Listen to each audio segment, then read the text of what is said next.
सुन बेटा, माना कि मीरा से गलती हो गई, लेकिन यह मत भूलो कि उसने इस कंपनी के लिए कितना कुछ किया है। मीरा के बिना बहुत दिक्कत होगी और तुम्हें सिर्फ उससे बात ही नहीं करनी चाहिए, बल्कि खुद जाकर उसे ऑफिस वापस लाना चाहिए। इधर एक तरफ कोई मीरा को ढूंढने निकल रहा है और दूसरी तरफ केबिन में पूछा जा रहा है, सर मीरा अभी तक ऑफिस नहीं पहुंची।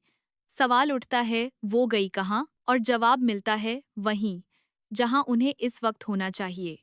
अब आने वाले एपिसोड में एक बड़ा ट्विस्ट खुलने वाला है। अनु की लाइफ में नई नई प्रॉब्लम्स आने वाली हैं।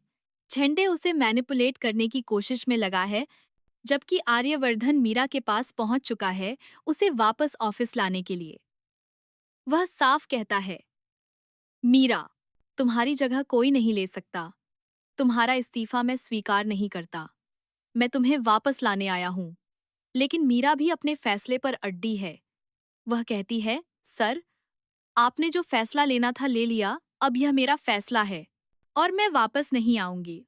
यहीं से शुरू होता है कहानी का बड़ा मोड़। क्या आर्यवर्धन अनु की बात मानकर एक नया कदम उठाएगा?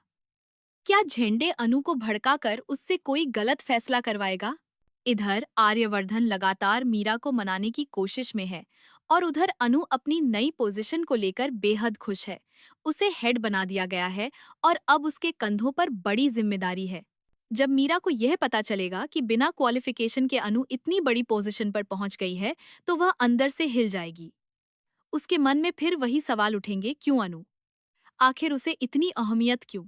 मीरा इस बारे में आर्यवर्धन से कई बातें कहती दिखाई देगी और आर्यवर्धन का रिएक्शन देखना बेहद दिलचस्प होगा। और फिर आएगा वो ट्विस्ट। मीरा ऑफिस तभी लौटेगी जब उसकी कुछ शर्तें मानी जाएंगी और सबसे बड़ी शर्त होगी अनु से जुड़ी। उधर अनु की पोजीशन अब मीरा की पोजीशन के बराबर होती जा रही है और यही बात मीरा को बेचैन कर देगी कि अनु को फिर भी उतनी ही अहमियत दी जा रही है जितनी उसे नहीं मिली। आगे कहानी में कई और टर्न्स आने वाले हैं जो सब कुछ बदल कर रख देंगे।